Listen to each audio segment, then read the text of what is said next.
Blessing ടുഡേയിലേക്ക് ഒരിക്കൽ കൂടെ സ്വാഗതം. ഈ ആഴ്ചയിലെ അവസാനത്തെ എപ്പിസോഡാണ്. അതുകൊണ്ട് തന്നെ എനിക്ക് തോന്നുന്നു കഴിഞ്ഞ ആഴ്ചയിലെ സന്ദേശങ്ങൾ, ഈ ആഴ്ചയിലെ സന്ദേശങ്ങളൊക്കെ നിങ്ങളുടെ ജീവിതത്തിൽ വലിയ തരത്തിലുള്ള മാറ്റങ്ങൾ ഉളവാക്കിയിട്ടുണ്ട്, ചലനങ്ങൾ ഉളവാക്കിയിട്ടുണ്ട്.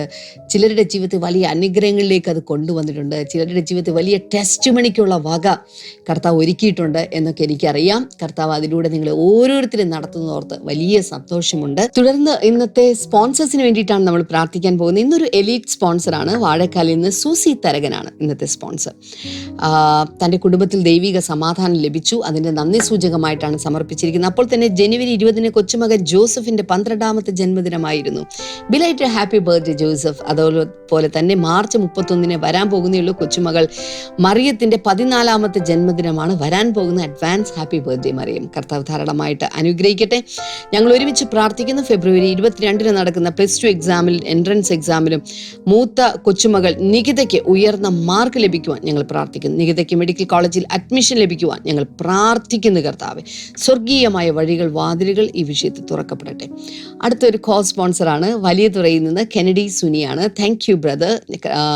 ഫെബ്രുവരി 11 ദൈവം അവർക്കൊരു ഭവനം കൊടുത്തിട്ട് 6 വർഷം തികയുന്നു. അതിൻ്റെ നന്ദി സൂചകമായിട്ടാണ്. കൺഗ്രാജുലേഷൻസ്. കർത്താവ് ധാരാളമായിട്ട് അനുഗ്രഹിക്കട്ടെ. കർത്താവ് 3 മക്കളുടെയും വിദ്യാഭ്യാസം അനുഗ്രഹിക്കപ്പെടുവാൻ, ദൈവ പൈതലായി വളരുവാനും കർത്താവിൻ്റെ കൃപയുണ്ടാകട്ടെ എന്ന് ഞങ്ങൾ പ്രാർത്ഥിക്കുന്നു. കർത്താവെ, കണ്ണൂരിൽ നിന്ന് ജനറ്റാണ് അടുത്തത്. Thank you aunty. കർത്താവ്, ഞങ്ങൾ ഒരുമിച്ച് പ്രാർത്ഥിക്കുന്നു. ഭാര്യയും മകനും രക്ഷിക്കപ്പെടുവാനും, സ്നാനമേൽക്കുവാനും, മകൻ്റെ ബിസിനസ് അനുഗ്രഹിക്കപ്പെടുവാനും സ്വർഗീയമായ വഴികൾ അങ്ങ് തുറക്കണമേ എന്ന് ഞങ്ങൾ പ്രാർത്ഥിക്കുന്നു. കർത്താവെ, അങ്ങ് പ്രാർത്ഥന കേട്ടതിനായി നന്ദി പറയുന്നു. യേശുവിൻ്റെ നാമത്തിൽ തന്നെ ആമേൻ, ആമേൻ. കർത്താവ് നിങ്ങളെ ഓരോരുത്തരെയും ധാരാളമായിട്ട് അനുഗ്രഹിക്കട്ടെ. നാളെ നമ്മുടെ എല്ലാ ബ്ലെസ്സിങ് ടുഡേ സഭകളിലും ആരാധന നടക്കുന്നുണ്ട്. ആരാധനയുടെ ടൈമിങ്സ് ഒക്കെ നിങ്ങൾക്ക് സ്ക്രീനിൽ കാണാൻ സാധിക്കുന്നുണ്ടല്ലോ. കടന്നു വരണം. വലിയ അനുഗ്രഹങ്ങളാണ് കർത്താവ് ചെയ്യാനായിട്ട് പോകുന്നത്. തുടർന്ന് നമ്മൾ ഇന്ന് കേൾക്കാൻ പോകുന്ന സന്ദേശം കൊടുങ്കാറ്റിൽ വെളിപ്പെടുന്ന യേശു എന്നുള്ള, Jesus in the storms of life എന്ന് പറയുന്ന, ജീവിതത്തിൻ്റെ കൊടുങ്കാറ്റിൻ്റെ വേളകളിൽ വെളിപ്പെട്ട് വരുന്ന, നിങ്ങൾക്ക് വേണ്ടി എഴുന്നേൽക്കുന്ന യേശുവിനെ കുറിച്ചാണ് നിങ്ങൾ ഇന്ന് കേൾക്കാൻ പോകുന്നത്. വേഗത്തിൽ ഇന്നത്തെ സന്ദേശത്തിലേക്ക് നമുക്ക് കടക്കാം.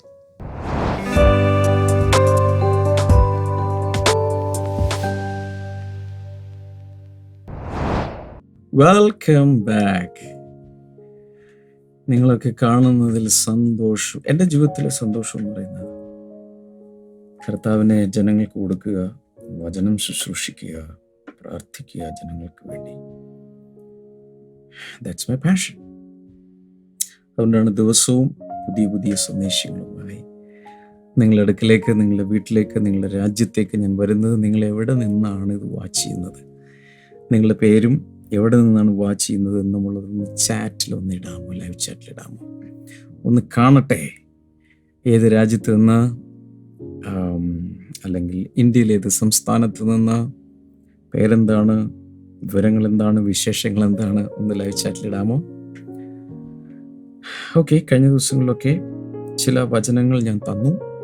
വളരെ പ്രത്യാശ നൽകുന്ന, സമാധാനം നൽകുന്ന, ആശ്വസിപ്പിക്കുന്ന, നമ്മെ സമചിത്തതയിലേക്ക് തിരിച്ചു കൊണ്ടുവരുന്ന, ഒരു ഷോക്ക് അബ്സോർബറായി, സ്റ്റെബിലൈസറായി വർക്ക് ചെയ്യുന്ന ദൈവത്തിൻ്റെ വചനങ്ങൾ.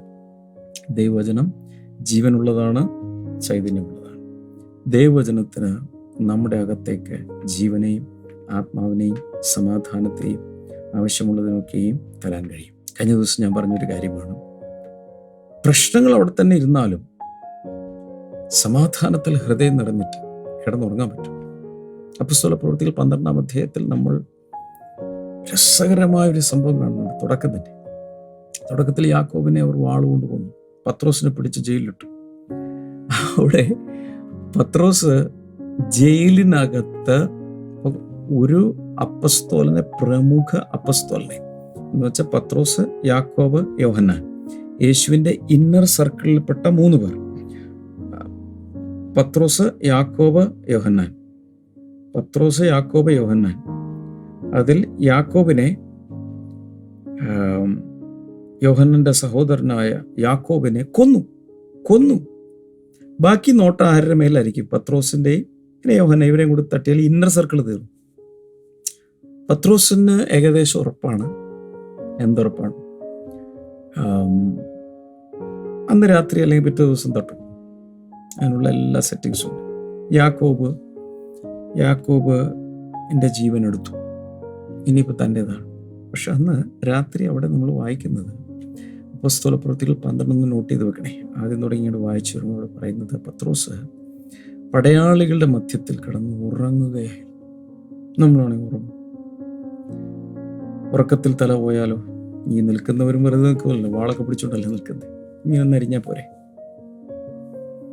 ഇല്ലെങ്കിൽ തന്നെ ഔപചാരികമായ രീതിയിലുള്ള ഒരു വാള് കൊണ്ടുപോകും. അപ്പോഴല്ലായിരിക്കും പുറത്ത് കൊണ്ടുവന്ന് ഒത്തിരി പേര് നോക്കി നിൽക്കുമ്പോഴായിരിക്കും തല വെട്ടുന്നത്. ആ സമയത്ത് ഉറങ്ങാൻ പറ്റൂ. പക്ഷെ പത്രോസിന് ഒരു ട്രെയിനിങ് കിട്ടിയിരുന്നു നേരത്തെ.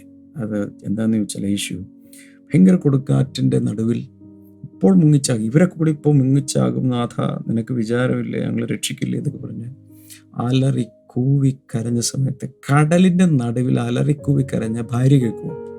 മക്കള് കേൾക്കുമോ? നാട്ടുകാർ കേൾക്കുമോ? ആരുമില്ല. അതും വെറും കടലല്ല, അലകടൽ. പക്ഷെ ആ സമയത്ത് യേശു ഒരു കുഷൻ വെച്ച് അതിൻ്റെ hander side of the boat, അതിൻ്റെ പിൻഭാഗത്ത് അല്ലെങ്കിൽ അമരത്ത് കിടന്ന് ഉറങ്ങും. യേശു കിടന്ന് ഉറങ്ങും.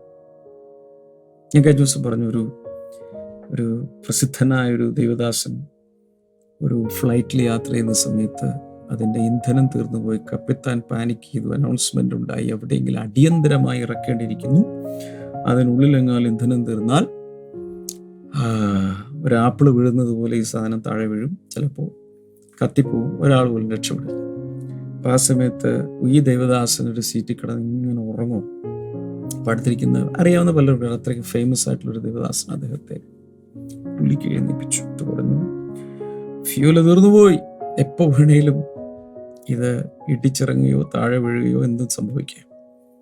അപ്പോൾ അദ്ദേഹം ഉറക്കത്തിൽ നിന്ന് ഇങ്ങനെ എഴുന്നേറ്റ് കഴിഞ്ഞപ്പോൾ അദ്ദേഹം പറഞ്ഞു, Jesus was sleeping in the storm, so I want to sleep. പിന്നെ കിടന്നു തുടങ്ങി. കൊടുങ്കാട്ടിൽ യേശു ഉറങ്ങിയെങ്കിൽ എനിക്ക് ഉറങ്ങിക്കൂടെ എന്ന് പറഞ്ഞുകൊണ്ട് അദ്ദേഹം തലയാഴ്ച അദ്ദേഹം കിടന്നുറങ്ങി. ആ വിമാനത്തിന് ഒരു കുഴപ്പമില്ലാതെ ഇറക്കേണ്ട സ്ഥലത്ത് ഇറക്കി ഇന്ധനം ഫില്ല് ചെയ്ത് അത് യാത്ര ഒരു വർഷമുണ്ടായി. പക്ഷെ കൊടുങ്കാറ്റിൽ യേശു ഉറങ്ങി, പത്രോസ് ഉറങ്ങി, ഞാനീ പറഞ്ഞ ദേവദാസൻ ഉറങ്ങി.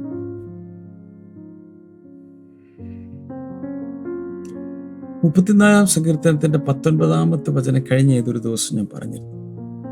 ഒരു നീതിമാന്റെ അനർത്ഥങ്ങൾ അല്ലെങ്കിൽ അവന്റെ കഷ്ടതകൾ, troubles, A righteous man may have many troubles but the Lord delivers him from them all. അവ എല്ലാറ്റിൽ നിന്ന് ദൈവം അവനെ വിടുവിക്കും. പുതിയ നിയമത്തിൽ റൈച്ചസ് മാൻ ആരാണ്? യേശുവിൽ വിശ്വസിക്കുന്ന എല്ലാവർക്കും വിശ്വാസത്താൽ നീതീകരിക്കപ്പെട്ടിട്ട് അവർക്ക് ആ നീതി കിട്ടിക്കഴിഞ്ഞു. മനസ്സിലാവുന്നുണ്ടോ? യേശുവിൻ്റെ നീതി നമുക്ക് കിട്ടിക്കഴിഞ്ഞു. അപ്പോൾ നമ്മൾ ഇന്ന് പുതിയ നിയമത്തിലെ നീതിമാന്മാരാണ്. നീതിമാന് പലവിധ കഷ്ടതകൾ ഉണ്ടായാലും the Lord delivers him from them all. അതിൽ നിന്നെല്ലാറ്റിൽ നിന്നും ദൈവം അവൻ നമ്മെ വിടുവിക്കുന്നു. എൻ്റെ അർത്ഥം, there will be turbulences in this world, there will be troubles in this world. യോഹന്നാന്റെ സുവിശേഷം 16:33 യേശു വ്യക്തമായി പറഞ്ഞൊരു കാര്യമാണ്, I have told you these things so that in me you may have peace. ഞാൻ ഈ കാര്യങ്ങളെല്ലാം മുൻകൂട്ടി പറഞ്ഞത് നിങ്ങൾക്ക് എന്നിൽ സമാധാനം ഉണ്ടാകാനാണ്. എന്താണ് മുൻകൂട്ടി പറഞ്ഞ കാര്യങ്ങൾ? അതിനു മുമ്പിലേക്ക് വായിച്ചു നോക്കണം. നിങ്ങളെ അവർ ഉപദ്രവിക്കും, നിങ്ങളെ അവർ പള്ളികളിലും കോടതികളിലൊക്കെ കൊണ്ടുപോയി വിസ്തരിക്കും, നിങ്ങളെ കൊല്ലുന്നവർ ദൈവത്തിന് വഴിപാട് കഴിക്കുന്നുവെന്ന് ചിന്തിക്കുന്നൊരു കാലം വരും. എന്ന് പറഞ്ഞാൽ ക്രൈസ്തവരെ കൊല്ലുന്നത് ദൈവത്തിന് ഒരു വഴിപാട് കഴിക്കുന്നത് പോലെ പുണ്യപ്രവൃത്തിയായി, വളരെ ശ്രേഷ്ഠകരമായ ഒരു പ്രവൃത്തിയായി കാണുന്നൊരു കാലം വരും. അങ്ങനെയുള്ള കാലങ്ങൾ വന്നു, അനേക പ്രാവശ്യം വന്നു, ഇന്നുണ്ട്. പക്ഷേ ഇതെല്ലാം നിങ്ങളോട് ഞാൻ മുൻകൂട്ടി പറഞ്ഞിരിക്കുന്നു, നിങ്ങൾക്ക് എന്നിൽ സമാധാനം ഉണ്ടാകാൻ. ഇങ്ങനെയുള്ള പ്രശ്നങ്ങളൊക്കെ വന്നാലും നിങ്ങൾക്ക് സമാധാനം. In this world you will have trouble. ഈ ലോകത്തിൽ നിങ്ങൾക്ക് കഷ്ടമുണ്ട്. But take heart, I have overcome the world. പക്ഷേ നിങ്ങളുടെ ഹൃദയം കലങ്ങണ്ട, ഉറച്ചു വിശ്വസിച്ചു. കാരണം ഞാൻ ഈ ലോകത്തെ ജയിച്ചിരിക്കും. ഈ ലോക വ്യവസ്ഥിതിയെ, പൈശാചികമായ ഈ സംവിധാനത്തെ ഐ ഹാവ് ഓവർകം. ഞാനതിന് അടിമപ്പെട്ടില്ല. യേശു ഒരിക്കലും മൂഡ് ഓഫ് ആയില്ല. യേശു ഒരിക്കലും ഡിപ്രഷനിൽ പോയില്ല. യേശു ഒരിക്കലും ആ രീതിയിൽ പോയില്ല, സ്ട്രെസ്ഡ് ഔട്ട് ആയില്ല. യേശു അതിനെ ഓവർകം ചെയ്തു. തൻ്റെ പ്രാർത്ഥനാ ജീവിതത്താൽ, തൻ്റെ വിശ്വാസത്താൽ, വചന നിറവിനാൽ അവൻ ജയിച്ചു. കപ്പലിൽ യാത്ര ചെയ്തിട്ടുള്ള എത്ര പേരുണ്ട്? വേണ്ട. ബോട്ടിൽ യാത്ര ചെയ്തിട്ടുള്ള എത്ര പേരുണ്ട്? ഫ്ലൈറ്റിൽ യാത്ര ചെയ്തിട്ടുള്ള എത്ര പേരുണ്ട്? കപ്പലിൽ യാത്ര ചെയ്യുവാണെന്നിരിക്കട്ടെ, കപ്പലിൽ യാത്ര ചെയ്യുമ്പോൾ അതിഭീകരമായ തിരമാലകൾ, സുനാമി തിരമാലകളാണെങ്കിൽ ആ കപ്പലിൻ്റെ യാത്രയുടെ അവസ്ഥ എന്തായിരിക്കും? ഇനി ബോട്ടിൽ യാത്ര ചെയ്യുന്ന സമയത്ത്, ഞാൻ ബോട്ടിൽ യാത്ര ചെയ്ത് ഒത്തിരി പേടിച്ച ആളാണ്.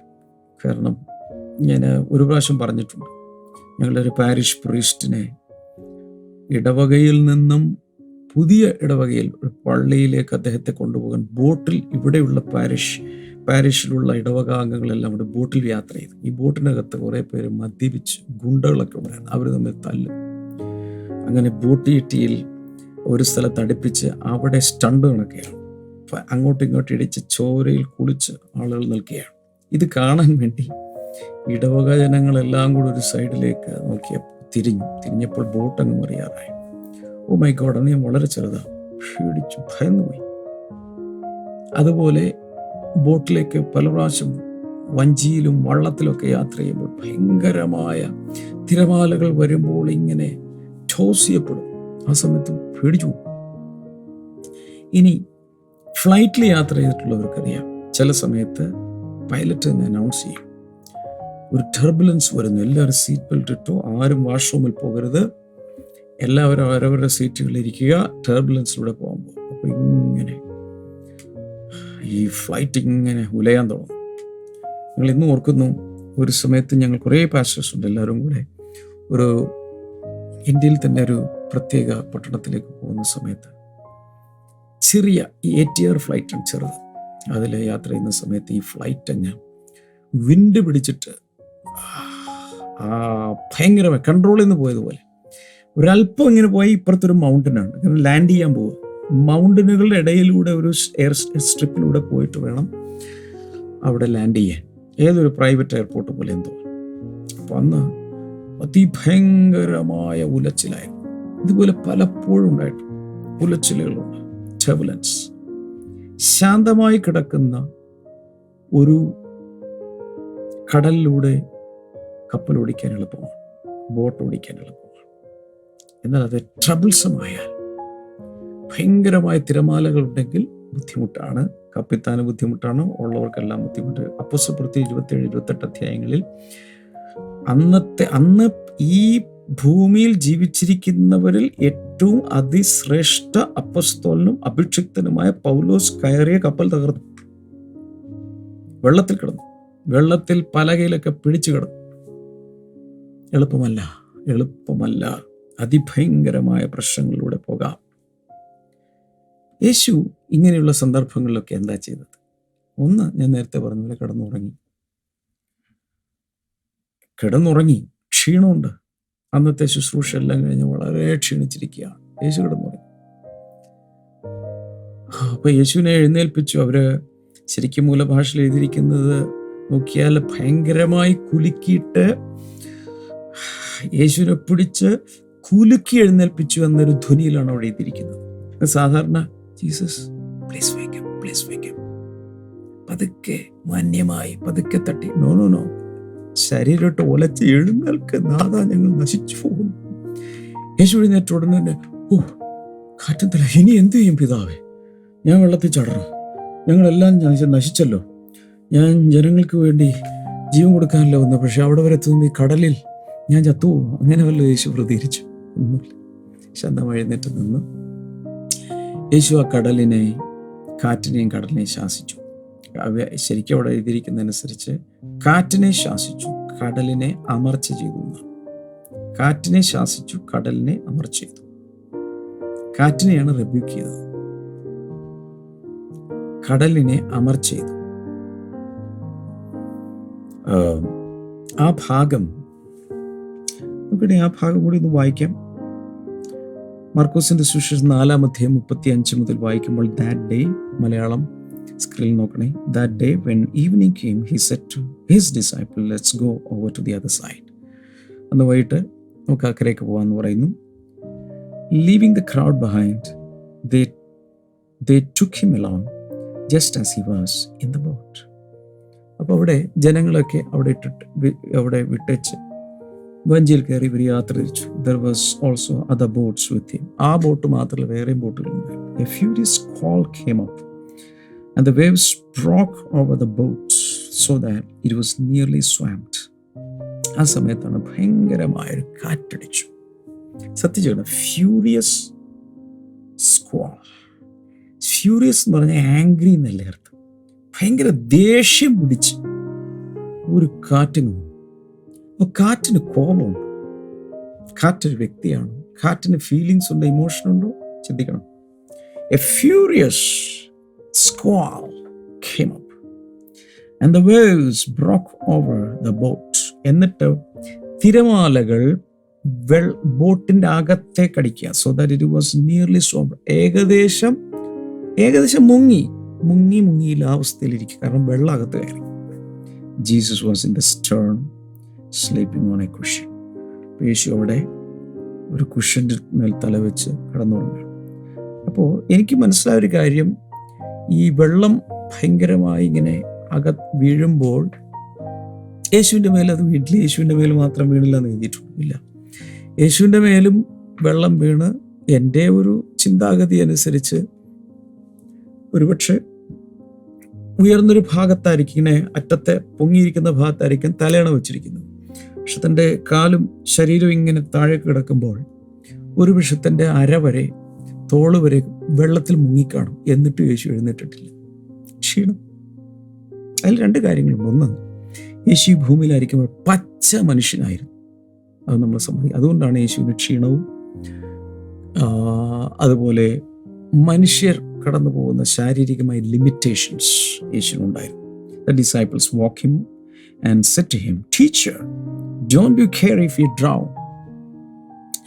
അപ്പോഴാണ് ശിഷ്യന്മാർ വന്നിട്ട് അവനെ, അത് ശരിക്കും ഗ്രീക്ക് ഭാഷയിൽ എഴുതപ്പെട്ടപ്പോൾ അതിൻ്റെ ധ്വനി ഞാൻ മനസ്സിലാക്കിയിട്ടുള്ളത് നേരത്തെ പറഞ്ഞ പോലെ ശരീരം പിടിച്ച് ഉലച്ച് ഒരുപക്ഷെ എല്ലാവരും കൂടെ മുഖത്തൊക്കെ വെള്ളം അടിച്ച് എഴുന്നേൽപ്പിക്കുവാണ്. Teacher, don't you care if we drown? ഞങ്ങൾ മുങ്ങി ചാകുന്നതിൽ നിനക്കൊരു കുഴപ്പമില്ലേ? നിനക്ക് വിചാരമില്ലേ? ഇതിനെക്കുറിച്ച് നിനക്ക് ചിന്തയില്ലേ? അപ്പോൾ യേശു മുങ്ങിപ്പോകുന്നൊന്നും അവർക്ക് ചിന്തയില്ല. ഞങ്ങൾ മുങ്ങിച്ചാകരുത്. He got up and rebuked the wind and said to the waves, "Quiet, be still." അപ്പോൾ യേശു എഴുന്നേറ്റ് ഞാൻ നേരത്തെ പറഞ്ഞ പോലെ യേശു പാനിക്കാവുകയോ സ്ട്രെസ് അടിക്കുകയോ ടെൻഷൻ അടിക്കുകയോ ഒന്നും ചെയ്തില്ല. ഇനിയിപ്പോൾ എന്താ ചെയ്യുക? നമുക്ക് പെട്ടും പോയി, അവിടെ നിന്ന് പുറപ്പെട്ടും പോയി, ഇനിയിപ്പോൾ മക്കളെ നിങ്ങൾ തുഴയെ വെള്ളം കോരിക്കളാം, ഇതൊന്നുമല്ല യേശു പറഞ്ഞത്. യേശു ചാടി എഴുന്നേറ്റു. എന്നിട്ട് rebuked the wind and said to the waters. വിൻഡിനെ ശാസിച്ചു. ഒരു പൂച്ച അകത്തേക്ക് കയറി നോക്കി ഇഷ്ടപ്പെട്ടില്ല. പൂച്ച ഒരു ഇന്നിപ്പോൾ എല്ലാ പൂച്ചയും അതുപോലെ ഡോഗ്സ് എല്ലാം ബെഡിലും സോഫയിലൊക്കെയാണ്. പക്ഷെ പഴയ കാര്യമാണ് ഞാൻ പറയുന്നത്. അതിനൊക്കെ ഓടിക്കും. കോഴികൾ അകത്തേക്ക് കയറി നമ്മൾ ഓടിക്കും. അല്ലെങ്കിൽ നമ്മുടെ കോമ്പൗണ്ടിൻ്റെ അകത്തേക്ക് ചില ആളുകൾ പഴയ സാധനങ്ങളൊക്കെ എടുക്കാൻ വേണ്ടി വരുവാണ്. ഇവിടെ ഒന്നുമില്ല, പോ നമ്മൾ ഓടിച്ചു വിടും. അല്ലെങ്കിൽ അനാവശ്യമായി എന്തെങ്കിലും നമ്മുടെ നമ്മൾ അതിനെ റെബ്യൂക്ക് ചെയ്ത് വഴക്ക് പറഞ്ഞ് ഓടിക്കും. എൻ്റെ ചോദ്യം, രണ്ട് കാരണങ്ങൾ. ഇവിടെ വന്ന കാറ്റിനെ അവൻ ശാസിച്ചു. നേരത്തെ പറഞ്ഞു കോപത്തോടെയാണ് കാറ്റ് വന്നത്. അതിൻ്റെ അർത്ഥം ഈ കാറ്റ് സാധാരണ ഒരു നാച്ചുറൽ വിൻഡ് അല്ലായിരുന്നു. ഇതിന്ന് മനസ്സിലാക്കുന്നത് കാറ്റിനെ ശാസിക്കുക എന്ന് പറഞ്ഞു എന്ന് വെച്ചാൽ ഏതൊരു വ്യക്തിത്വത്തോട് ശാസിക്കുന്നത് പോലെ വഴക്ക് പറയുന്നത് പോലെയാണ് യേശു ചെയ്തത്. എൻ്റെ അർത്ഥം പൈശാചിക ശക്തികൾ അടിപ്പിച്ച ഒരു ഫ്യൂരിയസ് ആംഗ്രി വിൻഡായിരുന്നു അത്. അതുകൊണ്ടാണ് ഇതിനെ ശാസിച്ചത്. അടുത്തത്, ഈ വേവ്സ് ഇങ്ങനെ ഭയങ്കരമായി വന്ന് ബോട്ടിനെ മുക്കുകയാണ്. അതിൻ്റെ പുറകിലും പൈശാചിക ശക്തികൾ ഈ തിരയിളക്കി വിട്ട് അതിനെ മുക്കാൻ ശ്രമിക്കുകയാണ്. അവിടെ പറയുന്നുണ്ട്, യേശു അതിനോട് സംസാരിച്ചത് ഇങ്ങനെയാണ്. He said to the waves, അത്തിയോട് അവൻ സംസാരിച്ചു. അതുപോലെ തിരമാലകളോട് സംസാരിച്ചിട്ട് പറയാം, ക്വയറ്റ് ബി സ്റ്റിൽ. ഇത് അങ്ങനെയാണ് ട്രാൻസ്ലേറ്റ് ചെയ്തിരിക്കുന്നത്. ഗ്രീക്ക് ഭാഷയിൽ ശരിക്കു പറഞ്ഞാൽ ഉപയോഗിച്ചിരിക്കുന്ന ആ എക്സ്പ്രഷൻ ഒരു ഭാഷയിലേക്കും ട്രാൻസ്ലേറ്റബിൾ അല്ല. വേണമെങ്കിൽ നമുക്ക് ഇങ്ങനെ പറയാം, ഞാനിത് പല പ്രാവശ്യം നിന്റെ മെസ്സേജിൽ പറഞ്ഞിട്ടുണ്ട്. നമ്മൾ ഇങ്ങനെ വിരൽ പിടിച്ചിട്ട് സൈലൻസ്, ടീച്ചേഴ്സൊക്കെ പറയില്ലേ കുട്ടികളോട്, സൈലൻസ്. ആ ഒരു പ്രയോഗമാണ് ഗ്രീക്ക് ഭാഷയിൽ ഉപയോഗിച്ചിരിക്കുന്നത്. Quiet B still. യേശു ഇത് വാക്കുകളല്ല പറഞ്ഞത്. യേശു അങ്ങ് എഴുന്നേറ്റ് നിന്നിട്ട് തിരമാലകളെ നോക്കിയിട്ട് കാറ്റിനെ ശാസിച്ചു, വഴക്ക് പറഞ്ഞു. കോപത്തോടെ വന്നതിനെ വഴക്ക് പറഞ്ഞു, അടങ്ങി. തിരമാലകളോട് ഷൂ പറഞ്ഞു. Then the wind died down and it was completely calm. ആ സമയത്ത് വിൻഡ്, ശ്രദ്ധിക്കണം, കാറ്റാണ് തിരമാലകളൊക്കെ വിട്ടത്. കാറ്റിന്റെ പുറകിൽ പൈശാചിക ശക്തികളായിരുന്നു, തിരമാലകളുടെ പുറകിലും പൈശാചിക ശക്തികളായിരുന്നു. എന്തുകൊണ്ട്? ഇവർ പോകുന്നത് ഭൂതഗ്രസ്ത, ലഗ്യൂൻ ബാധിച്ച 6000-ഓളം ഭൂതങ്ങൾ ബാധിച്ച ഒരു മനുഷ്യനെ വിടുവിക്കാനാണ് പോകുന്നത്. ഇത് മുൻകൂട്ടി കണ്ടുകൊണ്ട് ആ യാത്രയെ തടുക്കാൻ വേണ്ടി പൈശാചിക ശക്തികൾ പലതിനെ ഇളക്കി വിടുകയാണ്. ആത്മാവിൽ പ്രവചിച്ചു പറയുന്നു, ചില വലിയ കാര്യങ്ങൾ നിങ്ങളുടെ ജീവിതത്തിലൂടെ കർത്താവ് ചെയ്തെടുക്കാൻ ആഗ്രഹിക്കുന്നു. ഇത് സാത്താൻ മണത്തറിഞ്ഞിട്ട് കേട്ട് മനസ്സിലാക്കിയിട്ട് അതിനു മുമ്പേ നിങ്ങളെ തകർക്കാൻ, കുടുംബത്തെ തകർക്കാൻ, കുടുംബ ബന്ധങ്ങൾ തകർക്കാൻ, കുഞ്ഞുങ്ങളെ ചിതറിക്കാൻ, സാമ്പത്തികം തകർക്കാൻ, പലതും നശിപ്പിക്കാൻ സാത്താൻ ശ്രമിച്ചെന്നിരിക്കും. പക്ഷേ യേശു നിന്റെ കൂടെ ജീവിതത്തിൽ വഞ്ചിയിൽ ഉള്ളത് കൊണ്ട് അവൻ സമയത്ത് എഴുന്നേറ്റ് അടക്കിക്കോളും. അപ്പോൾ ട്രബിൾസം വാട്ടേഴ്സിലൂടെ യേശു പോയിട്ടുണ്ട്, ശിഷ്യന്മാർ പോയിട്ടുണ്ട്, നമ്മളും പോയേക്കാം. അതിനുശേഷം he said to his disciples, why are you so afraid? ശിഷ്യന്മാരോട് ചോദിക്കുക, നിങ്ങൾ എന്തിനാ ഇത്രയും ഭയപ്പെടുന്നത്? നീ മനസ്സിലാകുന്നില്ല? why are you so afraid? do you still have no faith? ഇപ്പോൾ നിങ്ങൾക്ക് വിശ്വാസമില്ല? ഇത്രയും നാളായിട്ട് നിങ്ങൾക്ക് വിശ്വാസമില്ല? they were terrified and asked each other. അവരങ്ങ് പേടിച്ചു വിറച്ചിട്ട് അങ്ങോട്ടും ഇങ്ങോട്ടും, who is this? Even the wind and the waves obey him. നോക്കിയേ, കാറ്റും തിരമാലകളും പോലും ഇവൻ പറഞ്ഞിട്ട് അനുസരിക്കുന്നു. ആരാ നാം ഈ കൂടെ കൂടിയിരിക്കുന്നത്? ആരാ? അവർക്ക് തന്നെ തമ്മിൽ പറയും, നമ്മൾ കൂടെ പല മിറക്കിൾസും കണ്ട്. ഇപ്പൊ കണ്ട മിറക്കിൾ എന്താ? ഞാൻ പറഞ്ഞു, യേശുവിന് തിയറി ക്ലാസ് ഒന്നുമല്ല, യേശുവിന് പ്രാക്ടിക്കൽ ക്ലാസ് ആണ് അധികവും. കൂടെ കൊണ്ടുപോയി ജീവിതാനുഭവങ്ങളിലൂടെ കർത്താവ് പഠിപ്പിക്കും. ശിഷ്യന്മാർക്ക് അങ്ങനെയുള്ള ചില എക്സ്പീരിയൻസിലൂടെ വിശ്വാസത്തിൻ്റെ ഉറപ്പ് കൊടുത്തെങ്കിൽ നിങ്ങൾ ഇന്ന് ജീവിതത്തിൽ അനുഭവിക്കുന്ന ചില വലിയ പ്രതികൂലങ്ങൾ, ചെറിയ പ്രതികൂലങ്ങൾ, ഇല്ലായ്മകൾ, വല്ലായ്മകൾ, കഷ്ടതകൾ, അതിന് നടുവിലും യേശുവിൻ്റെ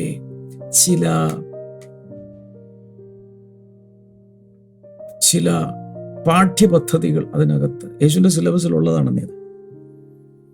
വിശ്വാസത്തിൻ്റെ പടവുകൾ ചവിട്ടിക്കയറുവാൻ കർത്താവ് ചില സാഹചര്യങ്ങളിൽ നിന്നെ ട്രെയിൻ ചെയ്യും. അതിലുള്ളതാ. എങ്കിലാണ് വിശ്വാസത്തിൽ നിങ്ങൾ ഉറച്ച് നാളുകളിൽ ഇവരാണ് ഈ ലോകത്തുള്ള പല കൊടുങ്കാറ്റിനെയും ശമിപ്പിക്കാനുള്ളത്. ഇവരാണ് തിരമാലകളെ അടക്കാനുള്ളത്. അതിനുള്ള ട്രെയിനിങ് കൊടുത്തതാണ്. അപ്രന്റീസ്ഷിപ്പിലായിരുന്നു ഇവർ. അതിനുള്ള ട്രെയിനിങ് കൊടുത്തതാണ്. നിങ്ങളുടെ ജീവിതത്തിൽ ഇതുപോലെ വരുമ്പോൾ ഓർക്കണം, അതൊക്കെ ഒരു ട്രെയിനിങ്ങാണ്. കർത്താവ് പറയുന്നു, നിങ്ങളുടെ ഹൃദയം കലങ്ങിപ്പോകരുത്, ദൈവത്തിൽ വിശ്വസിക്കുക, എന്നിലും വിശ്വസിക്കുക. നിങ്ങൾ എന്തിനാ ഭയപ്പെടുന്നത്? ഞാനില്ലേ ഇതിനൊക്കെ അടക്കാൻ, സമയത്ത് കൈകാര്യം ചെയ്യാൻ ഞാനില്ലേ? എന്താ കർത്താവ് പറയുന്നത്? അതിനിടയ്ക്കൊന്ന് പറഞ്ഞോട്ടെ, ഈ എല്ലാ ദിവസവും നിങ്ങൾക്ക് കിട്ടുന്ന കഴിഞ്ഞൊരു ദിവസമാണ് നമ്മൾ 1000ാമത്തെ എപ്പിസോഡ് സെലിബ്രേറ്റ് ചെയ്തത്. കർത്താവ് ഇത്ര വിശ്വസ്തനാണ്. ഫിലിപ്പ് ലേഖനം 1:6 അനുസരിച്ച് കർത്താവ് തുടങ്ങി എൻ്റെ പൂർണ്ണതയിലെത്തിക്കും. നമുക്ക് ഒരുമിച്ച് വർക്ക് ചെയ്യണമെന്ന് എനിക്കൊരാഗ്രഹം. നിങ്ങൾക്കും കൂടെ കൂടാം. ഈ ടീമിൽ കൂടി ബ്ലെസ്സിംഗ് ടുഡേ മാധ്യമ ശുശ്രൂഷകളിൽ ചേർന്ന് നിങ്ങൾക്കും ചില കാര്യങ്ങളൊക്കെ യേശുവിന് വേണ്ടി ചെയ്യാൻ കഴിയും. അതുകൊണ്ട് ഇതിൻ്റെ ഒരു സ്പോൺസറായി നിങ്ങൾക്ക് മാറാം, ഇതിൻ്റെ ഒരു പാർട്ണറായി മാറാം, പ്രൊമോട്ടറായി മാറാം, ബ്ലെസ്സിങ് പാർട്ണർഷിപ്പ് പ്രോഗ്രാമിൽ പങ്കെടുക്കാം. സ്ക്രീനിലെ നമ്പറിൽ വിളിക്കുക, താല്പര്യമുണ്ടെന്ന് പറയുക, അല്ലെങ്കിൽ ഓഡിയോ മെസ്സേജ് വാട്സാപ്പ് നമ്പറിലൊക്കെ ഇട്ട് കൊടുക്കുക. നിങ്ങൾക്കതിൻ്റെ റിപ്ലൈ ലഭിക്കും. ഒത്തിരി പേർക്ക് ഈ മോർണിംഗ് ഗ്ലോറിയുടെ ലിങ്കുകൾ അയച്ചു കൊടുക്കുക. കർത്താവ് നിങ്ങൾ ഒത്തിരി ഒത്തിരി ഒത്തിരി അനുഗ്രഹിക്കട്ടെ.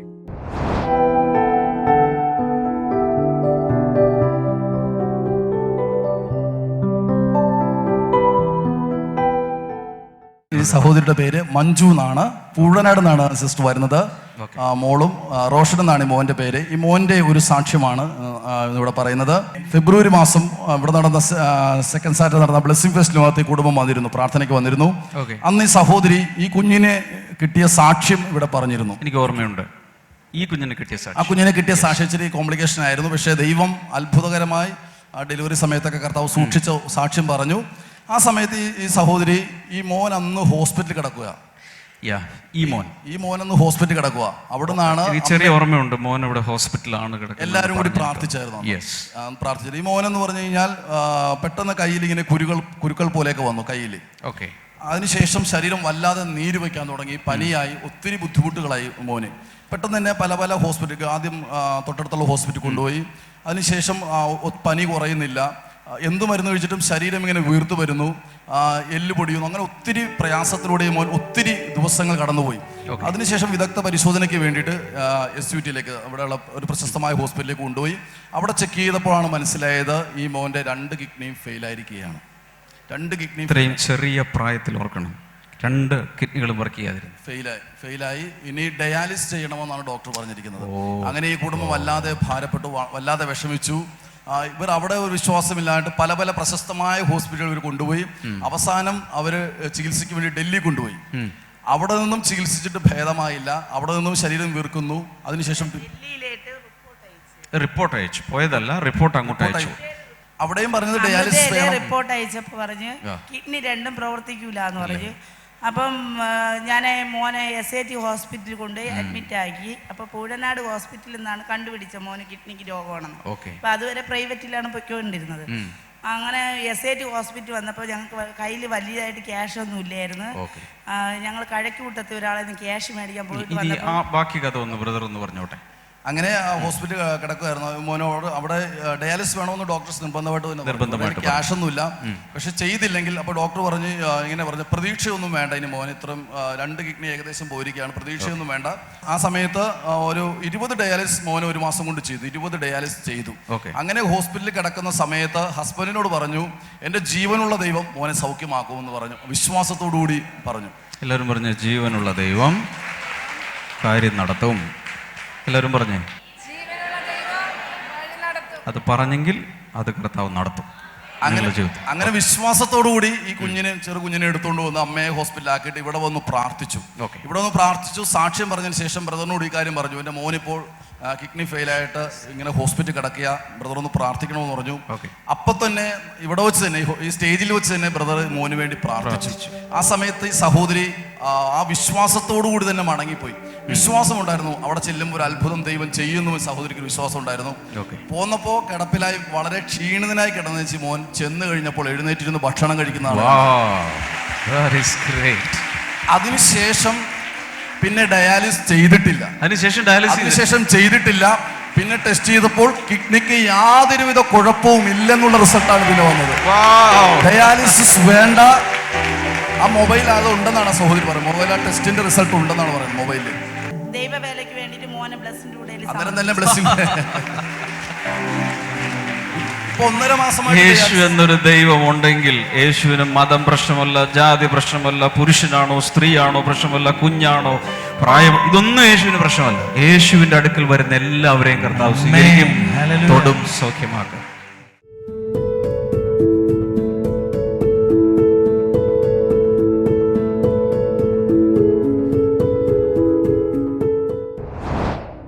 ചേർന്ന് പ്രാർത്ഥിക്കുക. കർത്താവേ, ഇന്ന് അങ്ങയുടെ നാമത്തിൽ ജനങ്ങളെ അനുഗ്രഹിക്കുന്നു. ഭയങ്കരമായ ചെവി വേദനയിൽ കഷ്ടപ്പെടുന്ന ഒരാളെ കർത്താവ് സമയത്ത് സൗഖ്യമാക്കുന്നു. ഒരാളെന്ന് പറയുമ്പോൾ ചെവി വേദനയുള്ള എല്ലാവർക്കും അത് ഏറ്റെടുക്കാം. യേശുവിൻ്റെ നാമത്തിൽ അത് സംഭവിക്കട്ടെ. അസ്ഥികളിലുള്ള രോഗങ്ങൾ യേശുവിൻ്റെ നാമത്തിൽ സൗഖ്യമാകട്ടെ. ആർത്രൈറ്റിസ് യേശുവിൻ്റെ നാമത്തിൽ സൗഖ്യമാകട്ടെ. എല്ലാവിധ വാതരോഗങ്ങളും കർത്താവായ യേശുവിൻ്റെ നാമത്തിൽ സൗഖ്യമാകട്ടെ. കണ്ണിൻ്റെ കാഴ്ച തിരിച്ചു വരട്ടെ, കേൾവി തിരിച്ചു വരട്ടെ. In Jesus name. നടക്കുവാൻ ബുദ്ധിമുട്ടുള്ളവർ ശരിയായ രീതിയിൽ നടക്കാൻ തുടങ്ങട്ടെ യേശുവിൻ്റെ നാമത്തിൽ. കുഞ്ഞുങ്ങളില്ലാത്തവർക്ക് കുഞ്ഞുങ്ങളുണ്ടാകട്ടെ. കൈനീട്ടി പിടിച്ചാൽ ജനങ്ങളിപ്പോൾ അങ്ങയുടെ നാമത്തിൽ ഞാൻ ബ്ലസ് ചെയ്യുന്നു. പ്രാർത്ഥന കേട്ടതിനായി നന്ദി. യേശുവിൻ്റെ നാമത്തിൽ ആമേൻ. ഞാൻ വീണ്ടും പറയുന്നു, ഒത്തിരി പേർക്ക് ഇത് അയച്ചു കൊടുക്കണം. നാളെ സൺഡേ ആണ്. ഏതെങ്കിലും ഒരു ബ്ലെസ്സിങ് ടുഡേ ചർച്ചിൽ വന്ന് കർത്താവിനെ ആരാധിക്കണം. വെക്കേഷനിലൊക്കെ നാട്ടിലുള്ളവർ ദയവായി എവിടെയാണ്, ഇന്ത്യയിൽ എവിടെയാണെങ്കിലും അടുത്തുള്ള ഒരു ബ്ലെസ്സിങ് സെൻ്ററിൽ പോയി ദയവായി അറ്റൻഡ് ചെയ്യുക. കർത്താവ് ധാരാളമായി നിങ്ങളെ അനുഗ്രഹിക്കട്ടെ. തിങ്കളാഴ്ച നമുക്ക് വീണ്ടും കാണാം. God bless you. ബൈ.